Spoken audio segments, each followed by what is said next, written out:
Hoffner didn't want to say too much when I approached him at his home in Eagle Lake today. The head coach said he had no comment on the situation, and when I asked whether he wanted to tell his side of the story, he refused. According to MSU, Hoffner is in his 5th year as the team's head coach. Hoffner has been instrumental in turning the program around from a losing record to a club that's traveled deep into the postseason.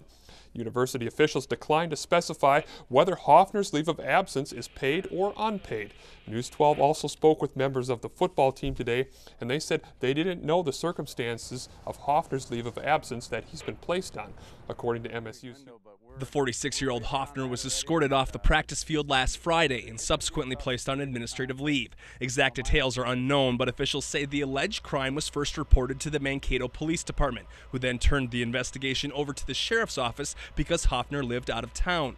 Investigators from the Blue Earth County Sheriff's Office were busy searching Hoffner's home in Eagle Lake this afternoon. Before leaving around 2 o'clock, they had towed away a car on the property as well. Formal charges from the county attorney's office and a court appearance are expected tomorrow or possibly Thursday. Currently been charged on probable cause arrest with 2 different counts based on possession of child pornography and then an associated statute. And again, the investigation is ongoing, so that could change. Todd Hoffner compiled a 34-13 record over his first 4 seasons as head coach of MSU's football program, twice making it in. Todd Hoffner appeared in court today and was informed of the charges against him. He's facing use of a minor in a sexual performance and possession of a pornographic work involving minors. Both are felonies. According to the criminal complaint, 3 videos were found on Hoffner's phone of 3 relatives under the age of 10. The first video, taken in late June, shows the children jumping around while naked. A boy fondles himself several times, and 2 girls bend over and expose themselves. Another video shows the children dancing around naked.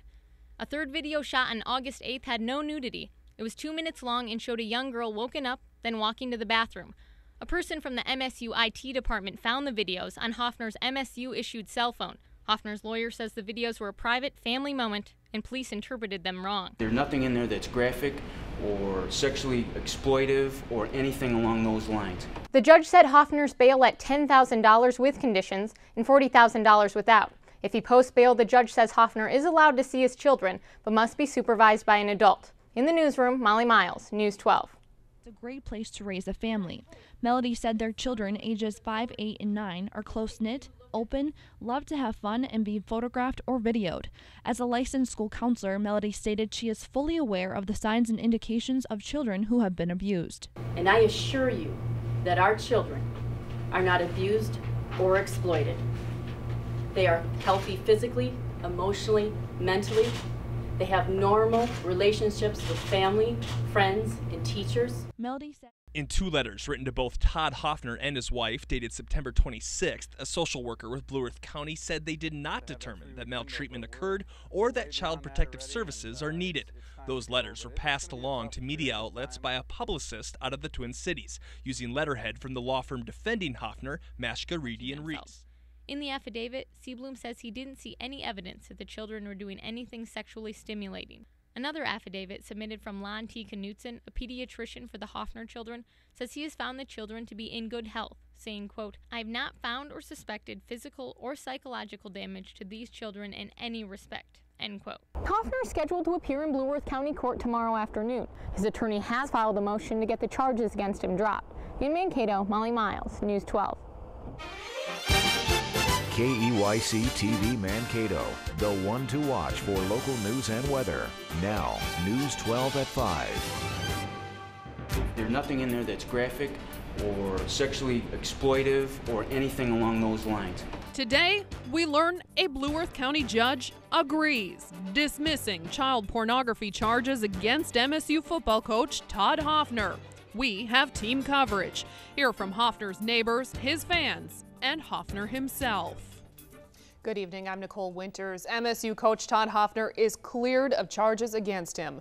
The 26-page ruling coming down from Judge Krista Jash early this afternoon. We begin our team coverage with News 12's Joel Runk, who is just back from a press conference with Hoffner and his attorney. Joel? Nicole, MSU coach Todd Hoffner is cleared of the charges against him. This 26-page ruling came down from Judge Krista Jass early this afternoon. Judge Jass's ruling became public just before 1 o'clock today. Now, in this ruling, Judge Jass said images and videos on Todd Hoffner's university-issued cell phone were not pornography, and that the children in the video were not harmed as a result. Now, back in August, university officials walked Coach Hoffner off the Maverick football practice field, and several days later, a search of the Hoffner home and car was executed. From the beginning, Hoffner's defense attorney Jim Fleming stated the videos were nothing more than harmless private family moments, immediately moving for dismissal. And several weeks later, Hoffner's wife Melody reiterated that defense. Now today, they found the judge in the case agreed. In her ruling, Judge Krista Jass cited the First Amendment, free speech, and the 14th Amendment, equal protection of laws. And today, Todd Hoffner said this case has turned his life upside down. To be waking up from this nightmare. I'm sorry, who? At today's press conference, Jerry Mashka, an attorney for the law firm representing Hoffner, said he is pleased with this outcome. Today confirms what we have contended all along here, that Todd Hoffner is totally and completely innocent. Right now, attorneys say Hoffner is still on leave at MSU and that Hoffner wants to resume coaching duties at the school. Reporting live from the newsroom, Joel Runk, News 12. All right, thanks, Joel. Well, the Blue Earth County Attorney's Office responding to the decision today by Judge Jass. A statement issued by prosecutor Mike Hansen said his office does not agree with the court's decision, but that they accept it, saying the prosecutor's office was only trying to protect children. The written statement says, quote, no matter what the prosecutor does in a controversial case with a high-profile suspect, they will be criticized, unquote. Statement closed with, quote, enough media attention has been devoted to this case, and we do not plan to make any further comment, unquote. Meanwhile, Minnesota State University Mankato is not commenting on the criminal charges being dismissed against Hoffner. However, a university spokesman tells News 12 that there is no change in Hoffner's status with the university. He remains on administrative leave pending a university investigation. University says they are unable to comment on specifics regarding that investigation. Well, this case has drawn plenty of attention and emotion. News 12's Brittany Larson tells us how MSU students and Hoffner's neighbors are reacting to the news. Brittany? Yeah, it was a sigh of relief for Todd Hoffner supporters after finding out the news his charges have been dropped. Today I spoke to a neighbor and an MSU student who were both thrilled to hear the news. Appeared quiet at Todd Hoffner's home in Eagle Lake, but a next-door neighbor had plenty to say. Nathan Grenzner says this has been an up-and-down roller coaster with a happy ending. It's been very difficult. We felt very bad for the family and all they've been put through. We have children the same age as theirs, and they play together all the time, and so just to see this and to see it so close, it's, you know, very glad to hear that it's gone the way it has. Over at MSU, where players and fans are gearing up for the Division II quarterfinal tomorrow, freshman Craig Schumacher, who never misses a game, says he's very excited. Now they're 12-0, and it's crazy to think that, you know, they did it all without their actual head coach. And it's just, I'm happy for them that, you know, the charges were dropped and, you know, they didn't have evidence to prove them guilty. On social media, much of the same. One commenter on Friends of Todd Hoffner's Facebook page says she has tears of joy and this is great news, while another message says, a sigh of relief, this just made my day. While Coach Hoffner has plenty of support in the community, it's still not certain he'll remain here. The family recently listed their home for sale, but haven't said if they actually plan to move. Live in the studio, Brittany Larson, News 12. All right, thanks, Brittany. Well, we bring in sports director Perry Dyke now to talk about the MSU football team. Perry, despite all the controversy surrounding Hoffner, they've had a phenomenal season. How ironic is this football team has the best record in school history, the best performance in school history while this was going on. And of course, they knew that they were going to have to perform without coach at the very get-go because this happened before the season began.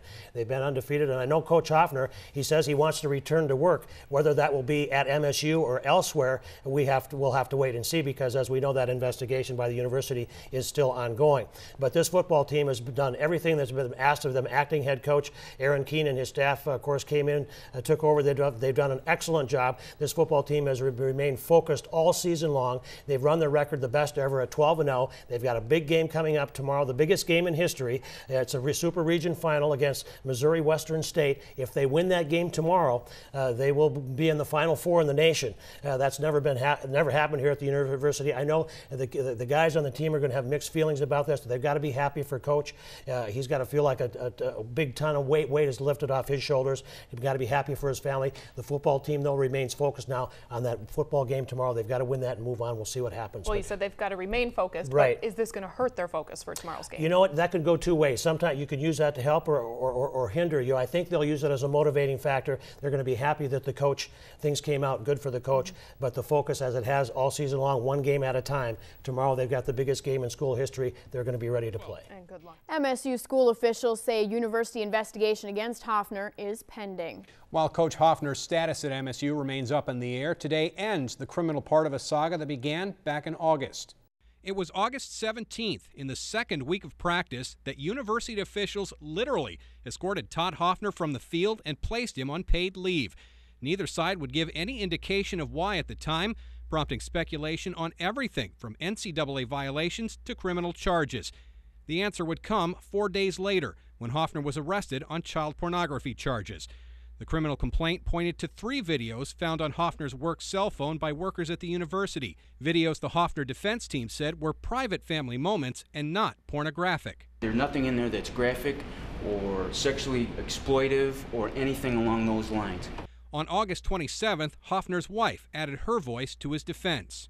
And I assure you that our children are not abused or exploited. August 30th, MSU begins their regular football season with a 44-10 win at Minot State with assistant coach Aaron Keene at the helm. The team remains undefeated. September the 14th, authorities complete their search of Hoffner's computers, cell phones, and stored data without finding any further evidence of any criminal activity. October the 8th, a report from Blue Earth County Human Services says social workers found no evidence of abuse after interviewing Hoffner's children. On the 27th, Hoffner's attorney filed a motion in Blue Earth County Court requesting for the dismissal of charges. Coach Hoffner appeared in court on October 31st, taking the stand to tell the judge how the videos were spontaneously made and that there was nothing inappropriate about them. On November 14th, prosecutors filed their written response insisting the videos showed lewd behavior. After weighing both arguments, the judge today disagreed with prosecutors and threw out the charges against Coach Hoffner.